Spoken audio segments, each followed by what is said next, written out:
esse título aí de avaliação dos incentivos das fontes renováveis nos custos de transmissão, ele ficou um pouco com cara de manchete, mas na verdade essa é a última seção desse artigo.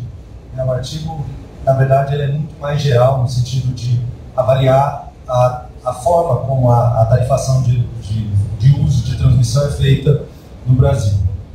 E essa apresentação está separada da seguinte forma: a gente inicialmente faz uma análise qualitativa do método, a gente vai comparar o método nodal, que é o método utilizado aqui no Brasil para a definição de tarifa de uso da transmissão, com outros métodos, sobre alguns critérios que eu vou mostrar aqui para vocês, e depois a gente vai fazer uma análise quantitativa, utilizando um método que fica disponível lá na página da RTE, desenvolvido pela ANEEL. E aí a gente vai ver algumas diferenças do que é esperado em termos de resultado e do que de fato acontece. Então, na primeira parte da apresentação, vou falar sobre os critérios que a gente utilizou para avaliar o método nodal, basicamente de perdas elétricas e uso da transmissão. A gente fez uma análise dinâmica das tarifas, que fica mais fácil a gente entender o que é esperado, e a comparação com outros métodos. Depois, na análise que eu estou chamando de análise quantitativa, aqui, a gente utilizou os dados do PDE 2026 para analisar o método sobre diferentes variações de geração, considerando os mesmos critérios de análise, perdas elétricas e uso da transmissão. E, finalmente, algumas conclusões. Então, na análise qualitativa, para ficar mais fácil a gente entender como é feito, a gente escolheu o sistema I3E 24 barras para analisar e 3 outros métodos para comparar com o nodal. Esses métodos são bastante conhecidos na literatura e eles foram escolhidos pela seguinte razão: esse primeiro método aqui, chamado de prorata, ele faz um rateio de tarifa de transmissão, de custo de transmissão, proporcional à potência gerada e consumida em cada barra. Ele não olha a rede elétrica, só a potência gerada e consumida. Então, ele é interessante porque ele não tem nenhuma sensibilidade com a rede. Já esse outro método aqui, o ZBus, ele utiliza a matriz ZBus, que é a inversa da matriz YBus, para fazer a decomposição de fluxos pela rede, e ele dá um sinal locacional bem mais forte. Então fica uma comparação interessante com esse prorata. E esse divisão proporcional, ele é um método que tem vários nomes na literatura, alguns chamam de megawatt-milha, outros chamam de método do traçado do fluxo, outros participações médias. Ele é um método que faz um caminho entre o gerador e a carga pelas linhas de transmissão, e nesse caminho, a participação do gerador, em termos de contribuição do fluxo da linha, vai diminuindo. Então são 3 métodos que têm características bastante diferentes e são interessantes para a gente comparar com o método que é utilizado aqui no Brasil, que é o método nodal. Então, na segunda parte, a gente fala dos testes semelhantes que foram feitos no PDE 2020, com dados do PDE 2026, e, finalmente, essa análise de subsídios para as fontes renováveis, especialmente as eólicas localizadas no Nordeste do Brasil. Esses testes que a gente fez consistem em deslocar a geração de uma região para outra e a gente vê o que acontece com as perdas elétricas e o uso da transmissão. A partir dessas análises, a gente tem algumas indicações do que esperar em termos de tarifa.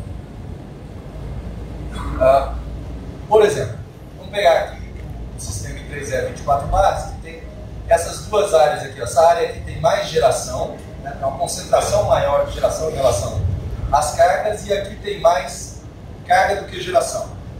Então, do ponto de vista elétrico, é mais interessante, é mais desejável que os geradores se instalem aqui, mais próximos das cargas, do que aqui. Então, as tarifas de uso da transmissão deveriam refletir esse sentimento, que eu estou aqui expressando. Os testes foram feitos considerando um carregamento elevado. A gente pegou o caso base, que é meio frouxo do sistema 24 barras, e elevou, colocou uma carga de 40% maior para a gente ver o sinal locacional mais acentuado. E depois a gente pegou parte dessa geração aqui, ó, da barra 21, e deslocou para a barra 5. A gente deslocou 125 MB, depois a gente deslocou mais 125, 350, depois 375, depois 500 MB, para avaliar o que acontece.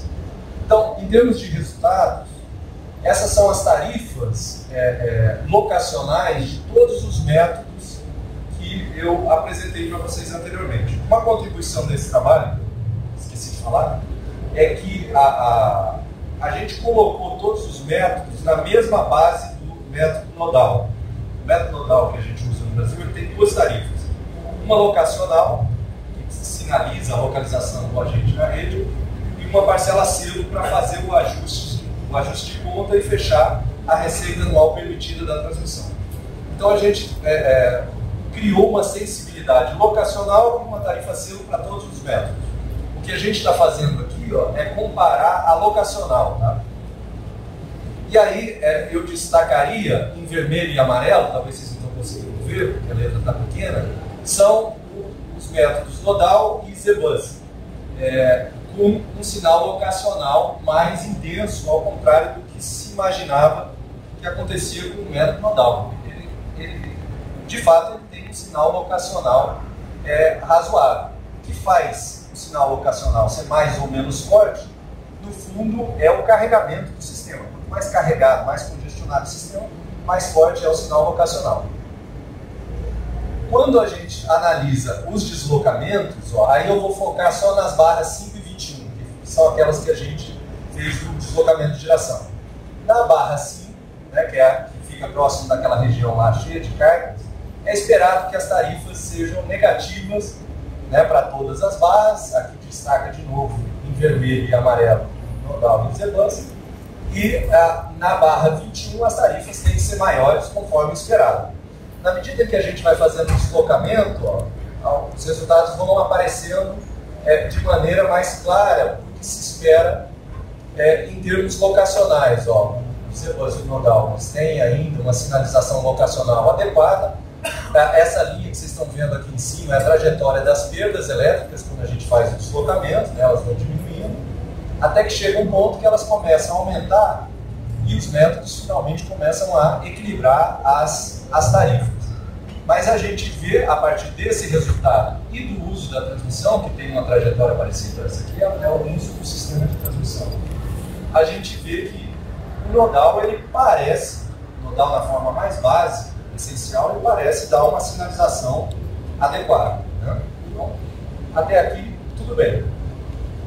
Vamos fazer agora alguns testes com o programa nodal, né, que é disponibilizado para o Sistema Interligado Brasileiro, e a gente vai tentar fazer uma análise semelhante para a gente recuperar também resultados semelhantes. Vou tentar fazer isso em relação ao sistema de 24 barras.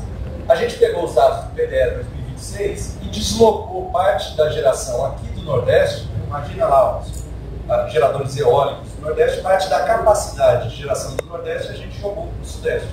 E a gente foi fazendo isso assim, 1.000 megawatts saindo do Nordeste, Sudeste, Centro-Oeste, depois 2.000, 3.000, 4.000 até 7.000. Né? Então, como o Nordeste ele tem uma capacidade maior de geração do que carga, e o Sudeste uma quantidade de carga maior do que geração, a gente espera ver resultados semelhantes ao que a gente viu no sistema 24 barras. Em termos de perdas elétricas e uso da transmissão, ó, a trajetória das perdas ficou relativamente parecida com a trajetória que a gente tinha antes. As perdas elétricas foram reduzindo até certo ponto e depois, quando a relação geração-carga começou a equilibrar, elas começaram a subir. E o uso da transmissão ficou um pouquinho diferente, mas vocês veem que a derivada ela vai mudando aqui, ó. Possivelmente daqui a pouco a gente teria um aumento no uso da transmissão. Então, a partir disso, a gente esperaria ver, em termos de resultados, algo semelhante ao que aconteceu com o sistema 24 barras. E aí eu mostro para vocês um mapa de calor aqui, onde as tarifas em verde mais intenso indicam menores tarifas, né? Essas aqui, por exemplo. E as tarifas com vermelho mais intenso indicam tarifas maiores.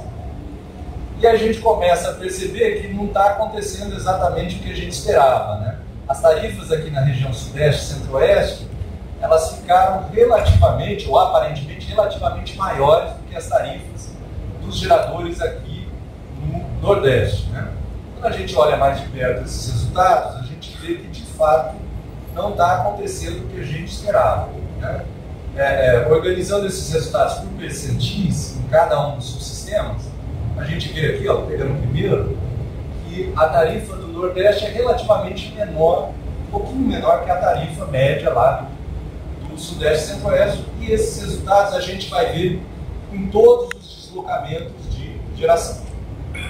Então a explicação para esse efeito que não é esperado, ela está no despacho que o nodal faz. O nodal ele faz um despacho para o subsistema. Então, parte da geração que deveria vir lá do Nordeste para alimentar o Sudeste não vem. E ele faz um despacho também proporcional à capacidade instalada dos geradores, que é um despacho que não guarda nenhuma relação com a realidade. Então, nesse sentido, a gente vê que o nodal não parece dar a sinalização locacional que a gente esperaria, né? Quando a gente aplica o desconto, agora sim vem o título do artigo, quando a gente aplica o desconto às tarifas de transmissão para os geradores lá no Nordeste, a gente vê um resultado ainda mais acentuado em termos de falta de sinalização locacional, ou melhor dizendo, de distorção locacional, né, que foi provocada por aquele despacho. Você vê que as tarifas aqui no Sudeste, elas já no Sudeste e Centro-Oeste aparecem bem maiores. Na verdade, esse aqui é o caso base, tá? E esse aqui é o caso um desconto nas tarifas. Na verdade, as tarifas do Sudeste, elas não mudam. Como é um mapa de calor, essas tarifas aqui que mudaram, mas o mapa ele prefere escurecer mais essas aqui, porque deixar esse verde mais intenso. Então, o resultado fica ainda mais distorcido em termos de sinalização locacional. Com os deslocamentos de geração, não há mudanças significativas, porque o despacho é feito no subsistema. Então, esse resultado acaba nem aparecendo, portanto, o sinal locacional continua distorcido. Em termos de concluindo, né, o método nodal, ele, na sua forma básica, ele emite sinais locacionais adequados. Esses sinais, eventualmente, eles não são mais intensos por causa do carregamento do sistema. Agora, quando a gente faz uma análise mais da realidade, né, do que tem sido feito, a gente vê que esse despacho proporcional que é feito no nodal, que acaba resultando na distorção de tarifas que a gente vê entre Nordeste e Sudeste, para citar um exemplo. O desconto que é dado às fontes renováveis, né, e aí nesse caso eu estou falando mais das eólicas, que estão mais concentradas no Nordeste, acaba intensificando essa distorção. Então, como próximos passos, eu tenho um tempinho aqui, vou falar um pouco do trabalho que a gente avançou já nesse tema, porque esse artigo foi publicado há algum tempo atrás. A nossa ideia, além de tentar ajustar esse despacho, né, tornar o despacho mais representativo que gera as tarifas, é também tentar guardar alguma relação com o que existe na realidade. Então, a ideia é gerar tarifa selo, tarifa locacional, a partir de um despacho que seja representativo, e uma tarifa adicional que a gente propôs, que era que faz um papel de bandeira tarifária. A gente até chamou com esse nome, bandeira tarifária, que come a parte locacional quando o sistema está menos carregado, ou come a parte selo quando o sistema está mais carregado e a gente dá mais sinal locacional. Então essa é um pouco a ideia dos avanços que a gente tem feito nessa área. Tá bom? Esse trabalho, em parte, foi desenvolvido como um projeto de P&D com o grupo Aliança, participaram a FGV Energia, a PUC, a Horizonte, e basicamente é isso. Obrigado, gente, pela atenção.